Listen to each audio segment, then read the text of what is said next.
Palabra del Señor en el capítulo 4 del libro de Génesis, desde el versículo 8 al versículo 17. Vamos a leer juntos como iglesia en esta mañana. Y dijo Caín a su hermano Abel: salgamos al campo. Y aconteció que estando ellos en el campo, Caín se levantó contra su hermano Abel y lo mató. Y Jehová dijo a Caín: ¿dónde está Abel tu hermano? Y él respondió: no sé, ¿soy yo acaso guarda de mi hermano? Y él le dijo: ¿qué has hecho? La voz de la sangre de tu hermano clama a mí desde la tierra. Ahora pues, maldito seas tú de la tierra, que abrió su boca para recibir de tu mano la sangre de tu hermano. Cuando laves la tierra, no te volverá a dar su fuerza. Errante y extranjero serás en la tierra. Y dijo Caín a Jehová: grande es mi castigo para ser soportado. He aquí, me echas hoy de la tierra y de tu presencia me esconderé, y seré errante y extranjero en la tierra. Y sucederá que cualquiera que me hallare me matará. Y le respondió Jehová: ciertamente cualquiera que matare a Caín 7 veces será castigado. Entonces Jehová puso señal en Caín, para que no lo matase cualquiera que le hallare. Salió pues Caín de delante de Jehová, y habitó en tierra de Nod, al oriente de Edén. Y conoció Caín a su mujer, la cual concibió y dio a luz a Enoc, y edificó una ciudad, y llamó el nombre de la ciudad del nombre de su hijo Enoc. Amén. Padre, en esta mañana estamos una vez más, Señor, delante tuyo, para escuchar tu palabra, mi Dios y mi Señor. En esta mañana, Señor, alúmbranos. Consciente soy de mi finitud, Dios, pero también, Señor, consciente soy de la suficiencia de las Escrituras. Quisiéramos escuchar mensajes de motivación, de superación, de éxito, y que tu palabra nos dijese claves para tener una vida feliz. Claro que sí, la palabra del Señor nos habla de una vida feliz, pero no aquí en esta tierra, sino una vida feliz en la eternidad contigo, donde estará la gran ventura de tu pueblo. Pero tu palabra nos la das para que vivamos con fe, con esperanza, y para que tu palabra, conforme a ello, oh Dios, sea vivificando nuestra vida y nuestro corazón. Solo tus palabras son vivas, solo tus palabras son eficaces, y solo tus palabras pueden discernir los pensamientos y las intenciones de nuestro corazón. Por ello te damos gracia en la mañana de hoy y te bendecimos, Señor. En Cristo Jesús, amén y amén. Bien, en esta mañana el título del sermón se titula La marca de los que están perdidos. La marca de los que están perdidos. Una marca es una cualidad, una marca es una distinción, una marca es algo que lo define o que define a un individuo, a una persona.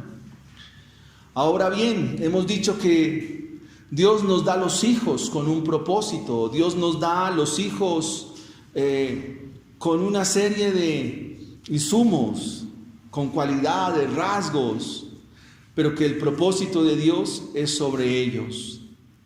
Cuando hablamos de este título que nos llama la atención, o en lo personal me llama la atención, la marca de los que están perdidos, ¿qué es lo que el Señor quiere enseñarnos en esta mañana? Y 3 cosas el Señor va a enseñarnos en el día de hoy. Lo primero es que todos aquellos que están perdidos se van a distinguir por aborrecer la justicia manifestada. Aborrecen la justicia manifestada. Ese sería nuestro primer punto en el sermón en la mañana de hoy. Nuestro segundo punto en el sermón de la mañana de hoy es que sobre ellos la sentencia está dictada.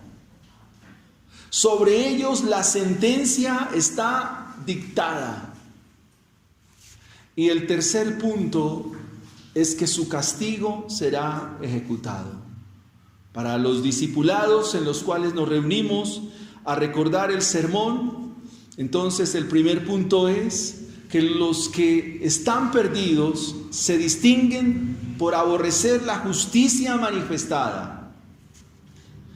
En segunda instancia, porque la sentencia sobre ellos ya está dictada.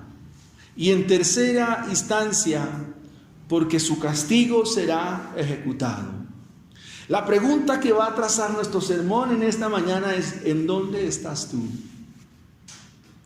¿En dónde estás tú? Y vamos a mirar entonces el desarrollo de nuestro sermón en este primer punto.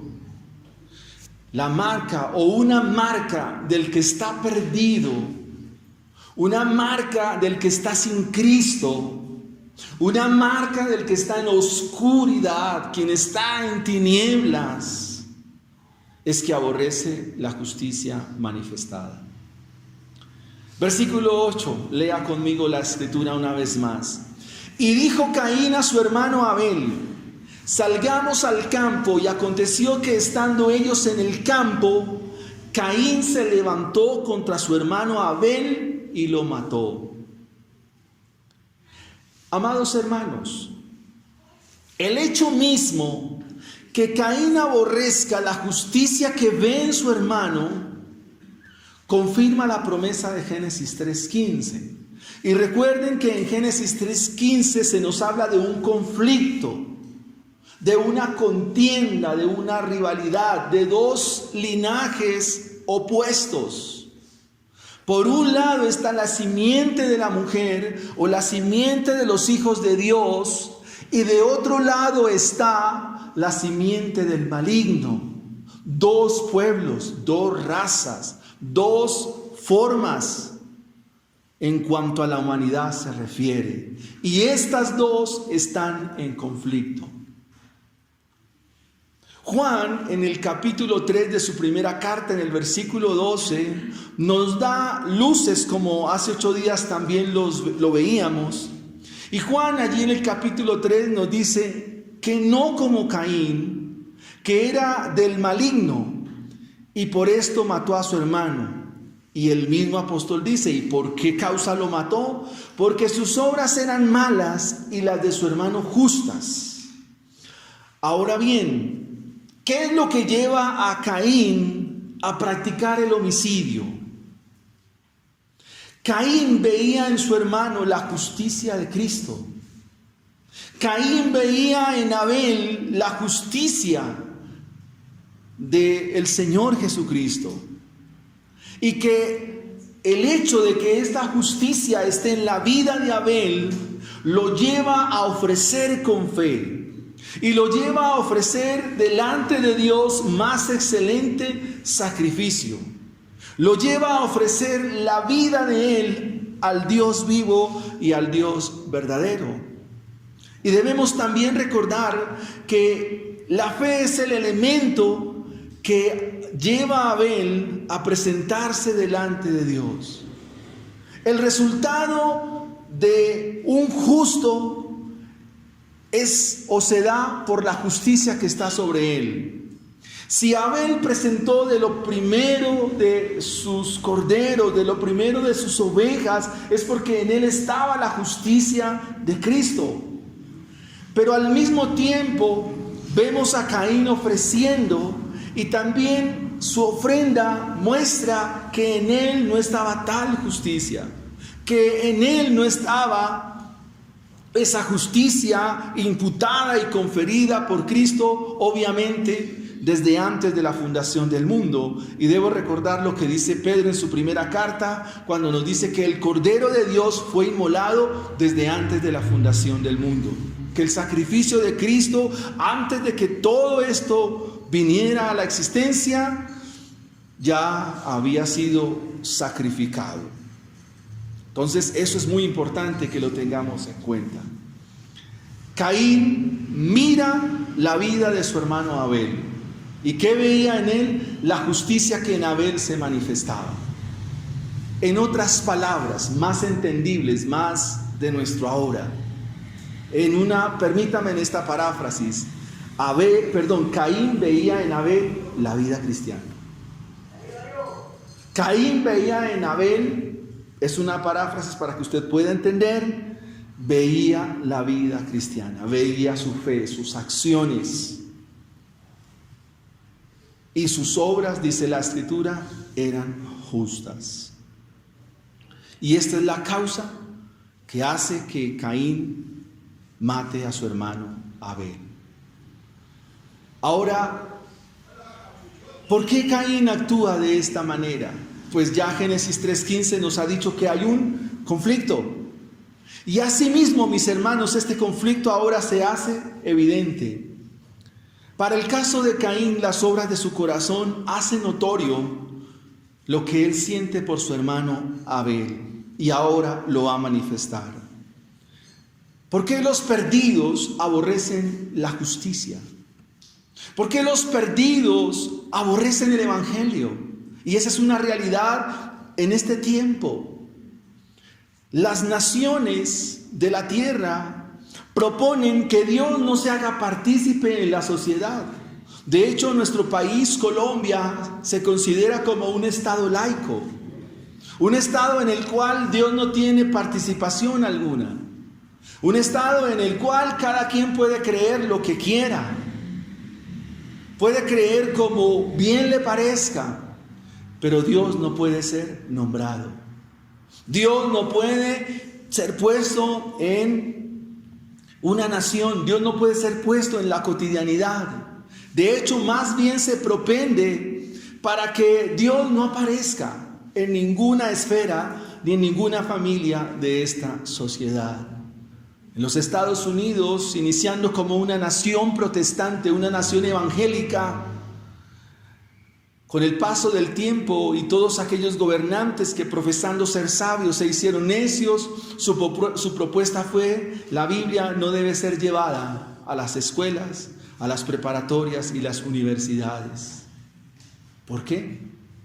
Porque esa es una manera de aborrecer la justicia que se manifiesta. Eso es lo que practican los que están perdidos. Eso es lo que distingue a aquel que está perdido. Y quisiera que usted se preguntara en esta mañana si aborreces la Biblia, si te cuesta trabajo la oración, te cuesta la lectura de las Escrituras. Porque esa es una manera en que aborreces la justicia que es manifestada. La justicia manifestada se revela en la Escritura. Pero quiero que entremos con mucho más detalle en esta marca que define a los que están perdidos. Las obras del corazón evidencian cómo esta justicia la aborrezco. No quiero nada con ella. Mire lo siguiente, mis hermanos. ¿Qué hace Caín? ¿Cómo aborrece la justicia? En el versículo 8 dice que Caín le dice a su hermano: salgamos al campo.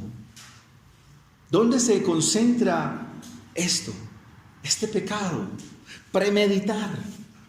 No lo iba a llevar al campo para enseñarle cuántos corderos o cuántas verduras o cuántas lechugas habían. Él ya tenía en mente lo que iba a hacer con su hermano, a sabiendas de que Dios se lo advirtió. Le dice: salgamos al campo. Eso significa que el pecado ya está en su pensamiento. Luego lo invita. Dice: salgamos al campo. E invitó: salgamos al campo. Y aconteció que estando ellos en el campo, Caín se levantó contra su hermano Abel. Lo invita. O sea, el pecado viene a su boca. O sea, está en su pensamiento y ahora le habla. Le dice: vamos al campo, salgamos al campo. Se lo dijo con palabras. Entonces, el pensamiento, ya está el pecado, lo lleva a la boca, lo pronuncia. Y dice la Escritura: se levanta, es decir, con sus manos. Y ahora lo mata, lo ejecuta. Ejecuta lo que estaba en su pensamiento. Es como una cadena que está ahí. Piensa, habla, con sus manos y luego lo mata. Y esa es una manera como Caín está manifestando el deseo del corazón por aborrecer la justicia. Hablar de la justicia de Cristo es hablar de la esencia misma del Evangelio. Hablar de la justicia es hablar de la médula central del Evangelio. En otras palabras, aborrecer la justicia es aborrecer a Dios, aborrecer a Cristo y aborrecer el Evangelio. Al estar en textos como estos, entonces preguntémonos, ¿cuáles son nuestros pensamientos? ¿Cuáles son nuestras palabras? ¿Qué es lo que hacen nuestras manos? ¿Qué es lo que practicamos en la vida diaria? Porque estas personas que aborrecen o estos que están marcados y que están definidos en perdición, cumplen lo que dijo nuestro Señor Jesucristo en Mateo 15, 19. Es decir, estos que están perdidos son convictos y pecadores porque transgreden una y otra vez la ley del Señor. ¿Qué hizo Caín? Premeditó, habló, levantó sus manos y ejecutó a su hermano. El Señor Jesucristo en el Mateo 15, 19 dijo esto, amados hermanos, porque del corazón que salen los malos pensamientos, los homicidios. ¿Qué mandamiento es? El 6º mandamiento, no matarás. Del corazón salen los adulterios. ¿De qué mandamiento me está hablando? El matrimonio, el 8º. La fornicación, ¿qué mandamiento es? Los hurtos, ¿qué mandamiento es? No robarás. No darás falsos testimonios. O sea, de esto sale de un corazón que está perdido. Esto sale de un corazón que está en oscuridad. O sea, quien hace tales acciones, quien piensa de esta manera, su cualidad es que está perdido. No es un cristiano, no es un evangélico. Hermanos, quisiera mirar una aplicación aquí en el desarrollo de este punto. ¿Usted miente? ¿Usted es un mentiroso y una mentirosa? ¿Usted es verdaderamente íntegro delante de Dios? ¿Ustedes son íntegros delante del Señor? ¿Realmente transparentes delante del Señor? ¿Ustedes son cartas abiertas que así como los vemos, así son? ¿O en su boca hay mentira? En su boca hay engaño. 6 cosas aborrece Jehová y aún 7 abomina su alma. Y dentro de esas cosas están los labios mentirosos, el engaño, las motivaciones pecaminosas de su corazón, las motivaciones equívocas de su corazón. Si es así, no te define la justicia de Dios, te define que estás perdido, que estás en camino de oscuridad, que no eres realmente quien dice ser delante de Dios, porque quien pone los corazones en balanza es Dios mismo. Quien pone los corazones en esta mañana delante de los ojos del Señor es Él mismo, porque estamos siendo expuestos a un texto donde nos dice que quien está en oscuridad y quien está en tinieblas, esto es lo que manifiesta: mentira, engaño, adulterio, fornicación, hurto. Pablo, hablando a los corintios, le dice estas palabras: miren, no se equivoquen, no erren. Ni los adúlteros, ni los fornicarios, ni los mentirosos, ni los idólatras, ni los que se echan con varones entrarán en el reino de los cielos. Así que el texto de Juan describe que las obras de estas personas y la obra de Caín es el resultado de lo que hay en su corazón. Nosotros también comenzamos a aborrecer la justicia de Cristo cuando permanecemos en pecado. Nosotros comenzamos a aborrecer la justicia de Cristo cuando consentimos el pecado, cuando en nosotros no hay un verdadero arrepentimiento, cuando en nosotros no hay una verdadera conversión.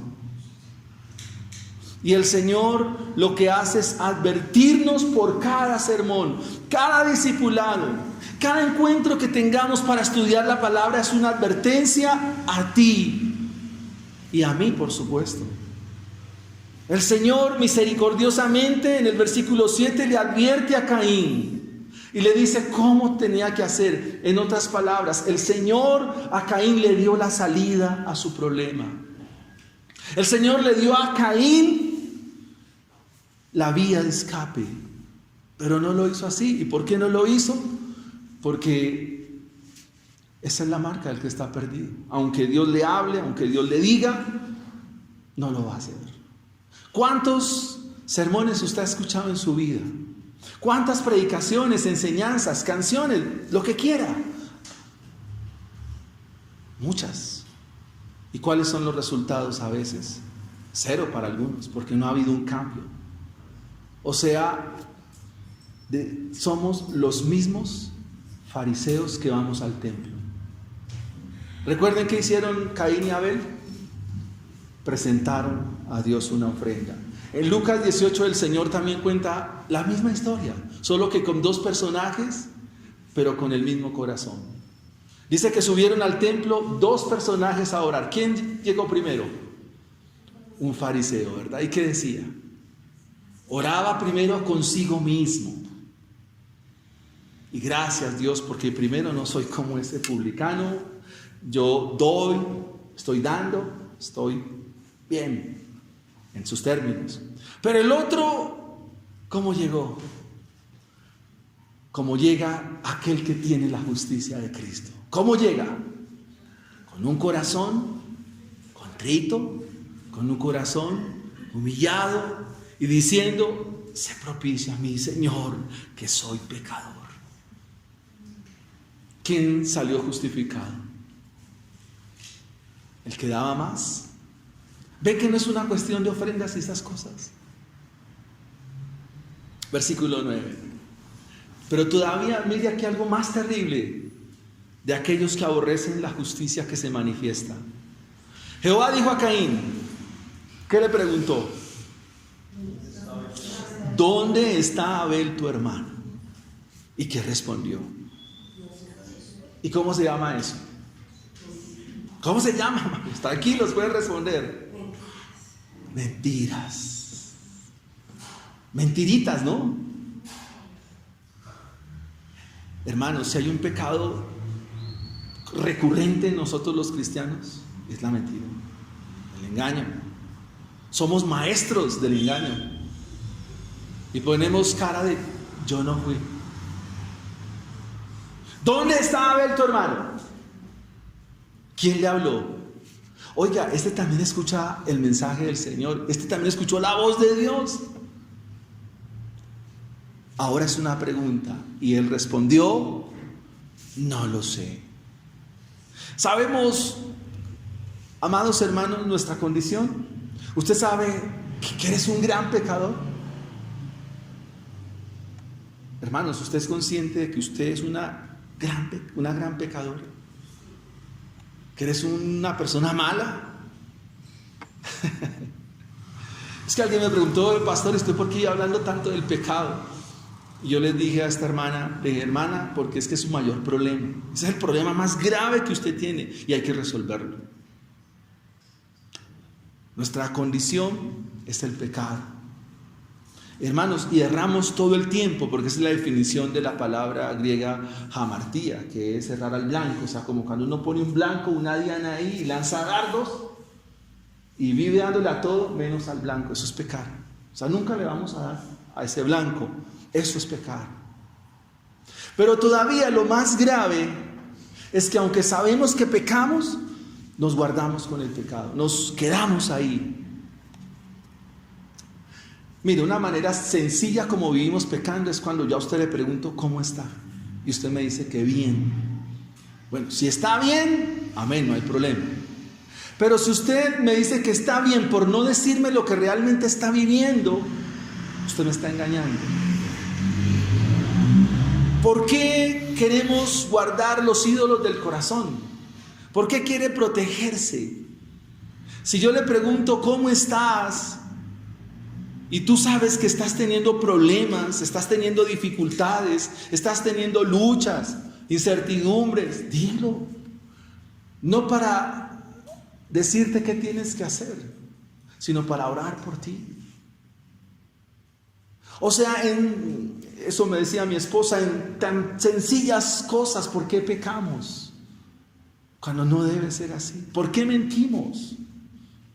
La mentira es un pecado grave y que viene y está siempre en nuestra boca. ¿Dónde estaba tu hermano? No lo sé. Miente. Y esta es la marca de alguien que está perdido, es insolente en lo que le está diciendo a Dios. Ahora, ¿qué debió hacer Caín? Si el Señor le pregunta, ¿dónde está tu hermano? ¿Qué debió haber hecho Caín? Confiese. Confiese, ¿dónde está? O sea, es el mismo desencadenamiento del pecado. ¿Sabe qué Dios espera de los que tienen la justicia de Cristo? ¿Qué espera Dios? Que usted confiese el pecado delante de Él. El Salmo 32, versículos 1 y 2, el rey David, después de que había pecado y se guardó el pecado por harto tiempo, dijo estas palabras: mientras callé, se envejecieron mis huesos y mi verdor se convirtió en sequedades de verano. Dios espera de los pecadores, de los suyos, que confiesen el pecado. La respuesta insolente de la marca de los que están perdidos es responder con otras cosas. ¿Soy yo acaso guarda de mi hermano? Y esta palabra guardar es la que se usa para cuidar los rebaños, cuidar las ovejas. En otras palabras, ¿soy yo el pastor de mi hermano para cuidarlo? ¿Qué? O sea, yo no estoy para cuidarlo. Ahora, ¿qué debió hacer Caín? Ya dijimos que confesar. Al igual que cuando presentó su ofrenda y no es visto con agrado ni a él las ofrendas, ¿qué debió hacer? Bueno, ¿en qué estoy fallando? ¿Qué es lo que estoy haciendo mal? ¿Qué es lo que debo corregir? ¿Qué es lo que debo mejorar? Eso es lo que Dios espera de los pecadores. Ahora Dios no le habla con misericordia, ahora le habla con juicio. Y le dice esto que es tremendamente grave. ¿Qué has hecho? ¿Y qué respondió Caín? Guardó silencio, porque Dios siguió hablando en el texto. El Señor le dice: Caín, la voz de la sangre de tu hermano clama a mí desde la tierra. Esta es una metáfora, porque la sangre no habla. Está usando una figura de dicción, una figura retórica, de la lingüística. La sangre no habla, pero el hecho de que está allí en la tierra y dice que la tierra abrió sus fauces para beber la sangre de Abel es evidencia suficiente de que eso demanda justicia. Esta expresión indica que el derramamiento de sangre es motivo suficiente para que se ponga la justicia de Dios. Aunque la sangre no habla, nos está diciendo que este acto demanda justicia. Debe ser castigado este acto. Este acto debe ser llevado al estrado judicial y una vez puesto allí en el juicio, debe ser castigado. La sangre derramada que corría sobre la tierra es la prueba del acto cometido y demanda justicia y demanda castigo. Apocalipsis capítulo 6, los creyentes, los justos al primer siglo de la era cristiana, al final del primer siglo, Dice, y clamaban a gran voz diciendo, ¿hasta cuándo, Señor, santo y verdadero, no juzgas y vengas la sangre en los que moran en la tierra? Es una manera como Moisés, el autor sagrado, nos está mostrando que todos aquellos que instan a pecar, que practican el pecado, que derraman sangre inocente, que incitan a otros a desobedecer a Dios, que incitan a otros a faltar al Señor, a ser rebeldes, esto demanda justicia. Esto demanda justicia de Dios. Y Dios no tomará por inocente al que es culpable. ¿Qué has hecho? La voz de la sangre de tu hermano clama a mí desde la tierra. ¿Qué está clamando? Justicia. Justicia. Por eso el aborto es un delito. Es un asesinato. Quitarle la vida a otro es un asesinato. Pero también cuando nosotros aborrecemos a los nuestros, a nuestro prójimo, es otra forma de asesinato. Cuando engañamos es una forma de pecado. Seguimos aborreciendo la justicia manifestada. Y esto nos lleva a nuestro segundo punto. Una sentencia que está dictada. Una sentencia que está dictada. El destino de los malos es descrito con mucha amplitud en la Biblia. Salmo 1:6 dice, porque Jehová conoce el camino de los justos, mas la senda de los malos perecerán.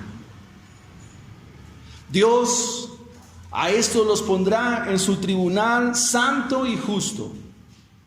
Y los cargos serán expuestos, las pruebas serán puestas allí.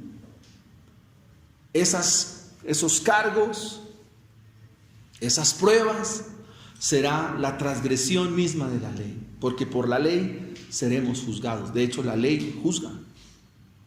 En aquel día se sentará el juez justo, Salmo 2, Mateo 25, y juzgará a los hombres por todo lo que han hecho. Ahora, en el pasaje, ¿qué ha dictado Dios sobre aquellos que están perdidos como Caín? Versículo 11. Ahora pues, maldito seas tú de la tierra. Présteme atención acá. ¿Qué le dijo Dios a Adán? Por tu pecado, maldita será la tierra por tu causa. O sea, ¿cómo estaba la tierra? Maldita, ¿verdad? Pero ahora este hombre es maldito de la tierra. ¿Entienden lo que quiero decir? La tierra maldita y una maldición maldice a este hombre. Caín es un maldito de la tierra. Por eso ahora quedarás bajo maldición de la tierra. Y entonces aquí la maldición es la sentencia de Dios. Y los que hemos estudiado la inmutabilidad de Dios, ¿qué sabemos? ¿Cambiará Dios de opinión? ¿O ya es sentencia y no hay nada que hacer? No hay nada que hacer, hermanos, porque Dios no es hombre para que mienta, ni hijo de hombre para que se arrepienta. Él es inmutable. Dice, porque yo Jehová no cambio. La sentencia está dada. Ahora este hombre es maldito de la tierra, está bajo la maldición de la tierra, y él es hombre maldito. Ahora viene la maldición externa. Versículo 12. Cuando labres la tierra, no te volverá a dar su fuerza. Hermano, cuando uno lee esto dice, Dios mío, o sea, vivir sin Cristo es una tragedia, hermanos. Estar sin Dios es terrible. Porque en otra versión dice, cuando trabajes la tierra no te dará fruto. Ahora serás fugitivo y vagarás por el mundo. O sea, la vida no tiene sentido. Bueno, vive de un lado para el otro. Y adicional, todo lo que haga con sus manos o lo que procure hacer con sus manos, no dará fruto alguno. Estas son las marcas del que está perdido. No tienen sentido, no encuentra propósito. Y yo quisiera que usted se preguntara, ¿por qué a veces lo que hacemos, o bueno, usted trabaja y trabaja, pero nunca hay resultados? ¿Qué pasa? ¿Por qué trabajamos con esfuerzo, madrugamos, hacemos unas cosas, pero no se da? Como decimos en mi pueblo santanderiano, esto no cuaja. ¿Por qué, hermanos?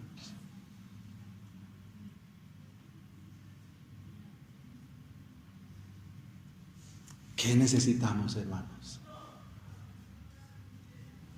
El hecho de estar sin Cristo, hermanos, Dios mío, es trágico.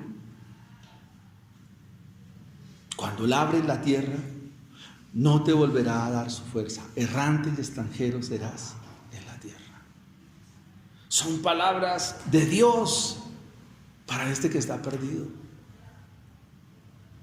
Porque la Biblia nos identifica a Caín, nos muestra a Caín como hijo del maligno.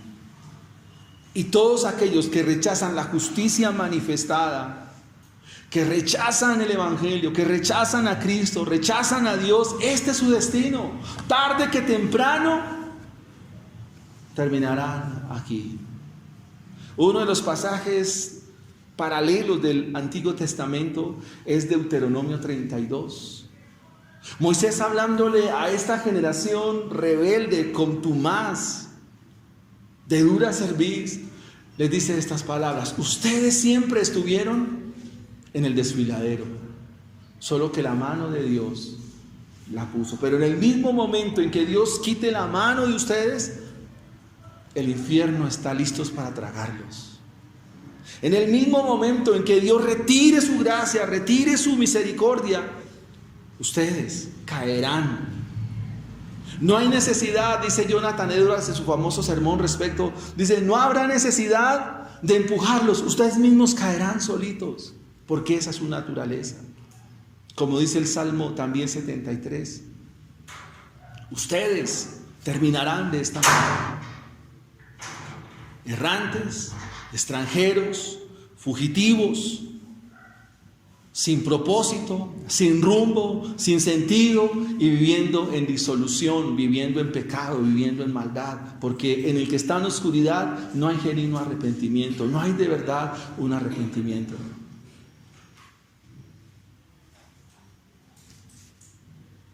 Miremos nuestro tercer punto, hermanos.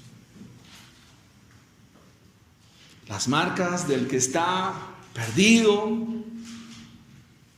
Aborrece la justicia manifestada.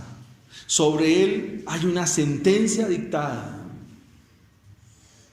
Y número 3, y su castigo será ejecutado. ¿Por qué nosotros somos tendientes a pensar, amados hermanos, como que Dios, que yo sigo viviendo así, como que no pasa nada? ¿Por qué pensamos de esa manera? Hermanos, quiero invitarlos a que leamos una cita en el Nuevo Testamento, en Romanos capítulo 2.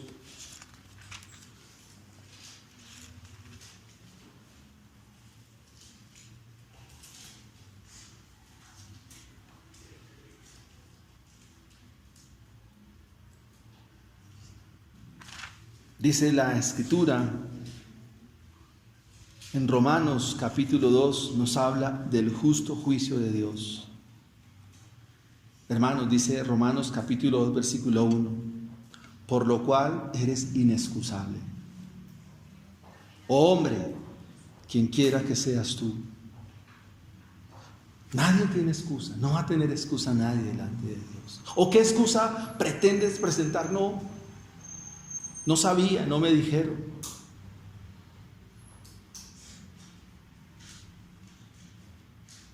Versículo 2 de Romanos 2, mas sabemos que el juicio de Dios contra los que practican tales cosas es verdad. Este planteamiento que nos da Pablo desde el capítulo 1, versículo 18 hasta el 3:21 es Dios poniendo en el estrado a la humanidad. Toda la raza humana ahora está delante de un Dios santo y justo. Y allí no hay forma de transar a Dios, no hay manera de comprar a Dios, no hay forma de comprar a este juez, hermanos.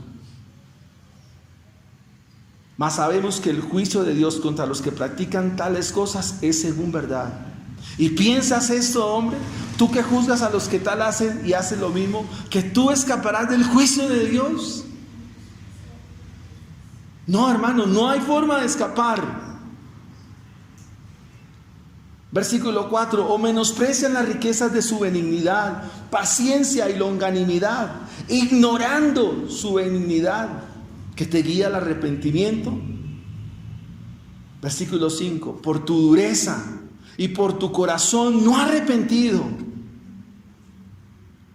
atesoras para ti mismo ira para el día de la ira y de la revelación del justo juicio de Dios, el cual pagará a cada uno conforme a sus obras. El castigo será ejecutado, hermano, tarde o temprano. El Señor ejecutará el castigo. Versículo 13 de Génesis 4. Y dijo Caín a Jehová: grande es mi castigo para ser soportado. Esta palabra castigo es la palabra hebrea abón, que significa: esta es mi carga.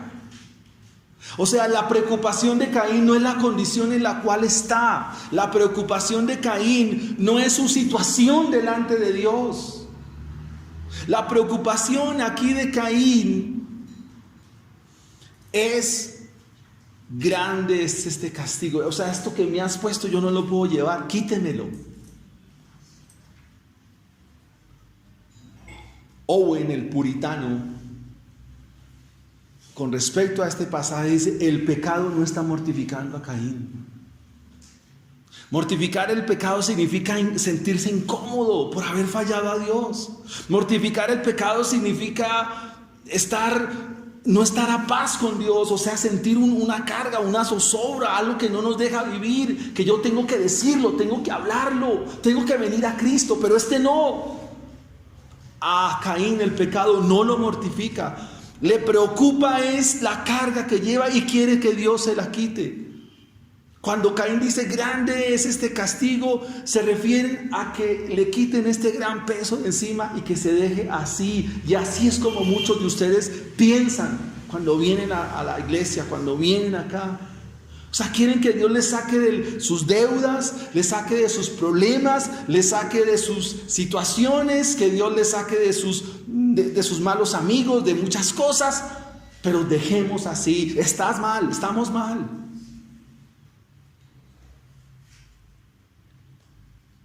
Porque usted está pidiendo un Dios bombero que le apague el incendio y ya, dejemos así. Tú allá, yo acá y sigamos.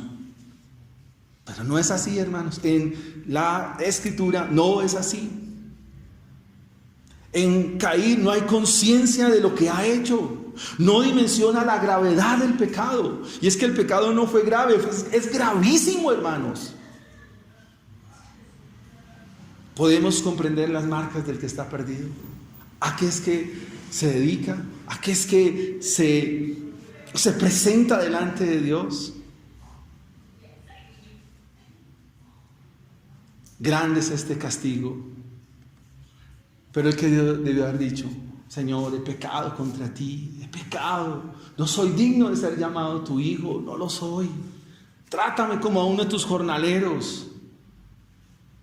Porque de alguna manera los que están no perdidos, sino que están en victoria. Esa es su condición. Note que el que es contrario a Caín siempre viene al arrepentimiento. La carga del pecado no es sobre él, sino sobre el Señor.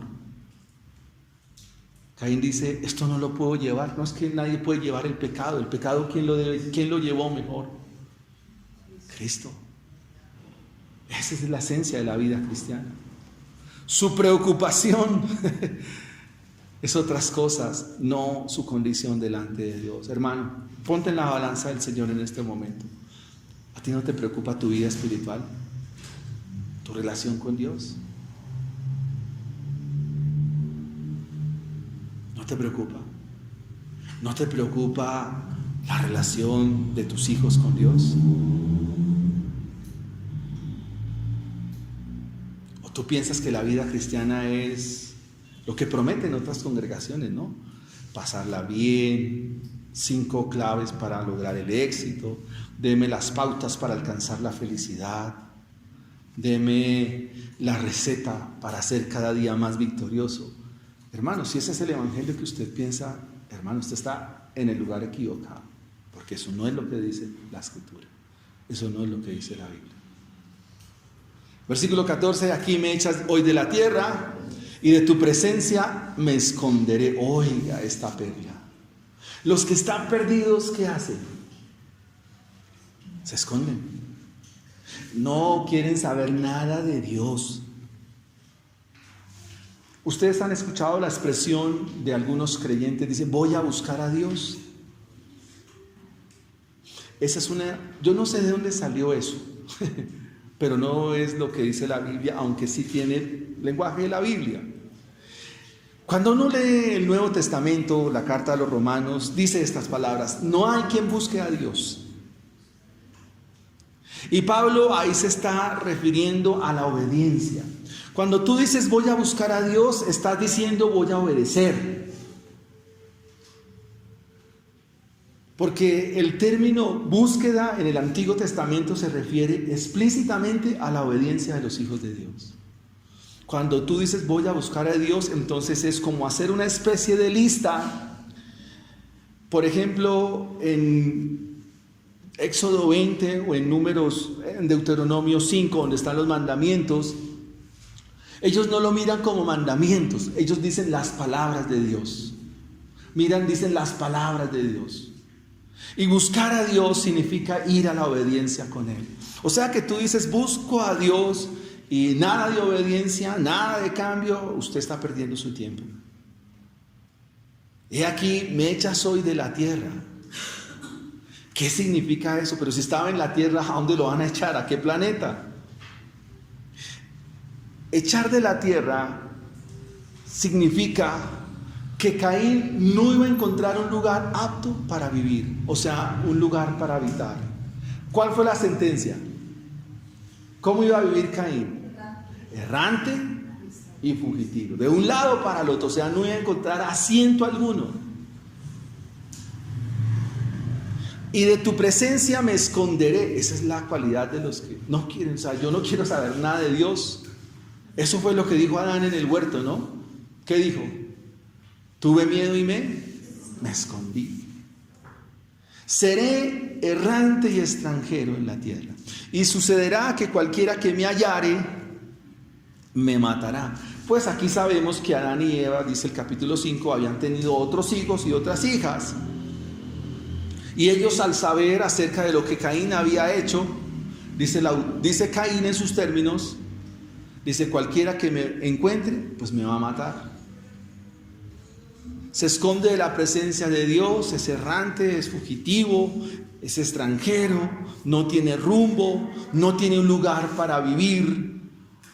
Y ahora el que lo encuentre, según Caín, pues lo va a matar. ¿Y qué dice el Señor en el 4:15? Y le respondió Jehová, ciertamente cualquiera que matare a Caín 7 veces será castigado.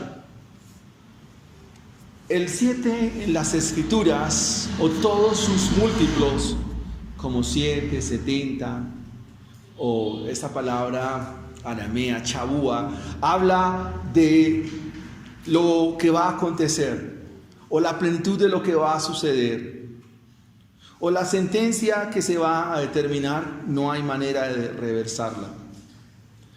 Dice entonces el texto, dice, cualquiera que me matare a Caín 7 veces será castigado, es decir, una vez más el homicidio hará presencia y ese homicidio quedará sin castigar. Y de la misma manera dice la Escritura que el Señor dice que pone a Caín una marca, puso una señal para que cualquiera que le hallare, cualquiera que le encontrare, cualquiera que le viere, no lo matare. Y mírelo del versículo 16.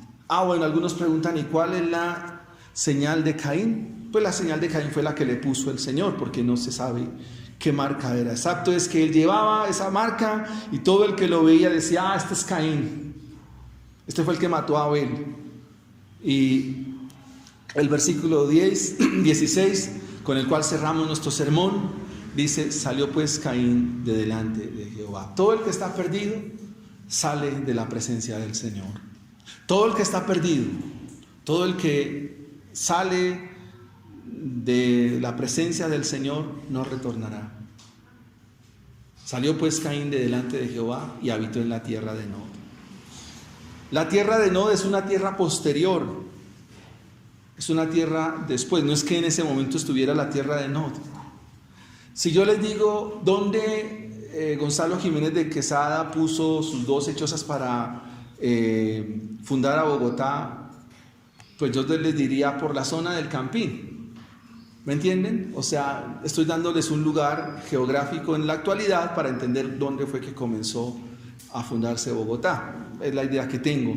Lo mismo dice acá el texto. El escritor sagrado le cuenta a los israelitas, le está diciendo en qué parte de la región de el Edén o al oriente del Edén Caín inició su ciudad. O sea, van a vivir el resto de sus días en franca rebeldía al Señor. El Señor le dijo, vas a ser errante, vas a andar fugitivo. ¿Y qué hace Caín? ¿A qué se dedica? A hacer una ciudad.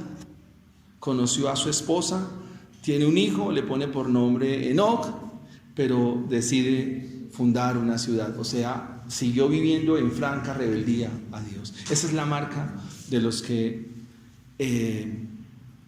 están perdidos. Hagamos las siguientes aplicaciones de nuestro sermón en la mañana de hoy. Primera aplicación, estamos llevando la serie Familias que adoran y sirven a Dios. Familias que adoran y sirven a Cristo. Ustedes se han preguntado ¿por qué no levantan la cabeza? ¿Por qué su vida cristiana no es fructífera? ¿O creen que así como están bien? Que como personas están bien. Que así va, pues vamos a mirar a ver qué se dando, qué va surgiendo y ahí vamos mirando. Yo creo que es un momento para hacer un pare y saber quiénes somos realmente en la vida cristiana. Hemos descrito en nuestro primer punto que los que están perdidos aborrecen la justicia. Aborrecer la justicia, mis hermanos, es aborrecer a Cristo. Cuando ustedes, mis hermanos, dejan de orar, dejan de leer la Biblia, dejan de congregarse, son síntomas de aborrecimiento. No estamos diciendo que ustedes dejen sus cosas. No, nadie está diciendo eso. Claro, ocúpate a tus cosas, a tus proyectos, ocúpate. Pero busquen primeramente el reino de Dios y su justicia, y las demás cosas vendrán por añadidura. Lo contrario de aborrecer, ¿qué es? Amar. En la Biblia, lo contrario de aborrecer es amar. ¿Amas orar? ¿Amas la Biblia? ¿Amas la iglesia? ¿Amas los hermanos? ¿Amas a tu esposa? ¿Amas a tu esposo? ¿Amas a los tuyos? Esas son demandas del Evangelio, no para el que está perdido, para el que está en Cristo Jesús. Segunda y última aplicación, porque el sermón ha sido muy aplicativo. Amados hermanos, Efesios capítulo 1, versículo 13 nos dice que los hijos de Dios son sellados con el Espíritu Santo. Y quiero hacer la aplicación desde lo que nos dice Romanos capítulo 8. Porque para el que está perdido ya hay una sentencia, ya hay un juicio. Porque los hombres aman más las tinieblas que la luz, aman más esas cosas que la misma luz, la misma gloria de Dios.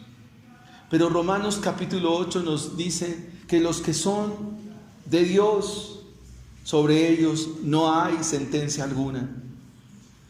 Y esta es la esperanza del Evangelio.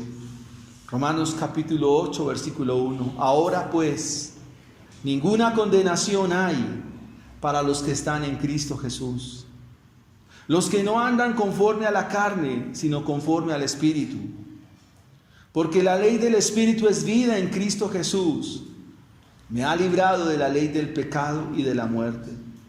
Porque lo que era imposible para la ley, por cuanto era débil por la carne, Dios, enviando a su Hijo en semejanza de carne, de pecado, se hizo pecador, y a causa del pecado condenó al pecado en la carne, para que la justicia de la ley se cumpliese en nosotros, que no andamos conforme a la carne, sino conforme al Espíritu.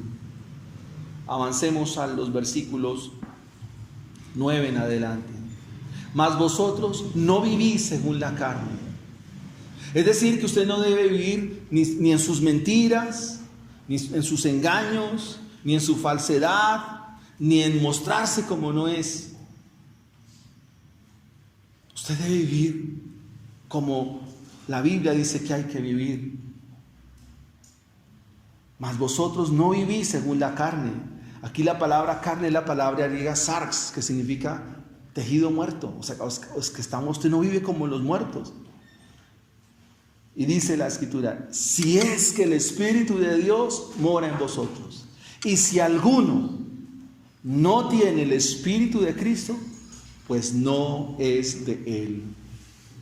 Pero si Cristo está en vosotros, el cuerpo en verdad está muerto a causa del pecado, mas el Espíritu vive a causa de la justicia. Y si el Espíritu de aquel que levantó de los muertos a Jesús mora en vosotros, el que levantó de los muertos a Cristo Jesús vivificará también vuestros cuerpos mortales por su Espíritu que mora en vosotros. Así que, hermanos, deudores somos, no a la carne, para que vivamos conforme a la carne. Porque si vivís conforme a la carne, moriréis. Mas si por el Espíritu hacéis morir las obras de la carne, viviréis. Porque todos los que son guiados por el Espíritu de Dios, estos son los hijos de Dios. Oremos al Señor y démosle gracias. Pongámonos en pie para orar al Señor. Y como siempre, vengamos en arrepentimiento y fe a los